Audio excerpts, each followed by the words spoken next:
বলেছিলে ঠিক তেমন করেই আছি। আমি আর আগের মতো বেশি কথা বলি না। কথায় কথায় যে জোরে হাসির ব্যায়ামটা ছিল ওটাও গেছে। জানো মা, একদিন ভুল করে এমন হেসেছিলাম। একবারই হয়েছিল এমন ভুলটা, তবুও সবাই মিলে খুব কথা শোনালো। বলল তুমি কিছুই শিখিয়ে পাঠাওনি। আমি আর ওই ভুল করিনি। আমি ভোরে উঠি জানো, সবার আগে আমি, ঠিক যেমনটা তুমি উঠতে। যেই রিমি ঘুম থেকে উঠতেই চাইতো না, আর তুমি এসে বলতে কি রে ওঠ মনা, আর আমি বলতাম আর একটু দাঁড়াও না মা, কিছুক্ষণ বাদে উঠি। তুমি চলে যেতে কাজ করতে। আবার কিছুক্ষণ বাদে এসে বলতে কি রে মনা ওঠ রে, অনেক তো বেলা হলো, এবার কিছু খেয়ে নে। আর আমি বলতাম দাঁড়াও মা, উঠছি উঠছি। আজ দেখো মা, আমাকে সবার আগে উঠে পড়তে হয়, ভোরে উঠে রান্না করতে হয়। এখন 10টার মধ্যে আমার সব কাজ সারা হয়ে যায়। আমাকে আর কেউ ডাকে না মা, আমাকে একাই উঠে পড়তে হয়। একদিন একদম প্রথম দিকে উঠতে 9টা হয়ে গেছিল। সবাই খুব কথা শোনালো, বলল তুমি নাকি কিছুই শিখিয়ে পাঠাওনি, আর কোনোদিন ভুল করার সাহস হয়নি। সারাদিনের কাজ শেষ করে রাতে শুতে শুতে 12টা বেজে যায়, কিন্তু তবুও ঘুম হয় না। পড়ে থাকে ভিডিও এডিট করতে করতে প্রায় 2-3টে বেজে যায়।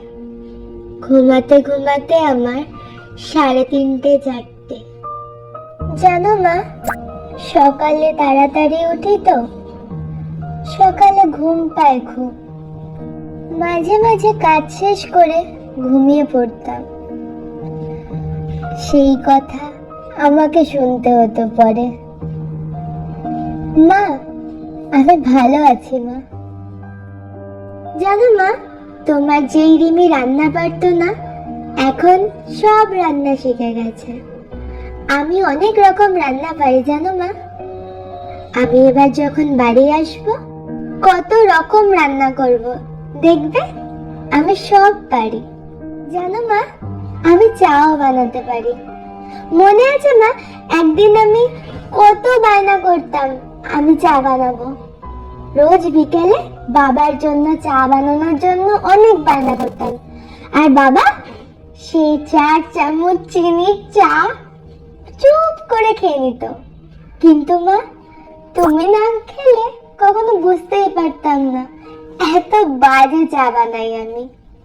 কিন্তু আজ আমি চা বানানো শিখে গেছি মা। জানো মা, একদিন ডাল বানাতে গিয়ে প্রেসার কুকারের নিচের দিকে একটু লেগে গেছিল।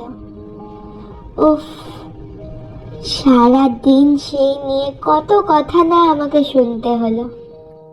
জানো মা, কিছু কথা আমাকে প্রচন্ড হার্ট করত, পারতাম না কাউকে প্রকাশ করতে। আমি কোনো কাজ করতে গেলেই কাউকে উদ্দেশ্য করে আমাকে বারবার বলা হতো, সেও করতো সেই কাজ। তারাও বুঝতে পারতো শুনতে চাই না আমি সেই কথা, কিন্তু প্রতিটা মুহূর্তে আমাকে বলা হতো। পারতাম না নিতে, ভেতরটা পুরো পুড়ে যেত আমার।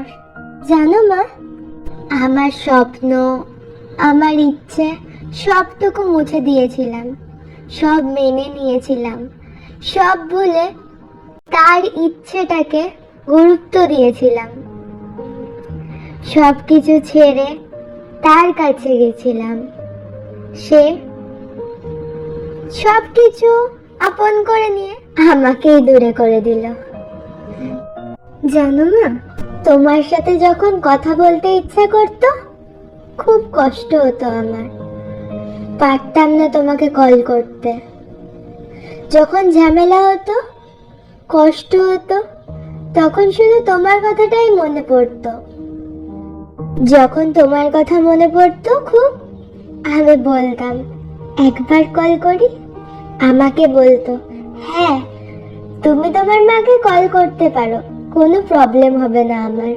যখন তোমার সাথে কথা বলতাম বাড়িতে ঝামেলা শুরু হয়ে যেত, পারতাম না মানিতে আমি এইসব।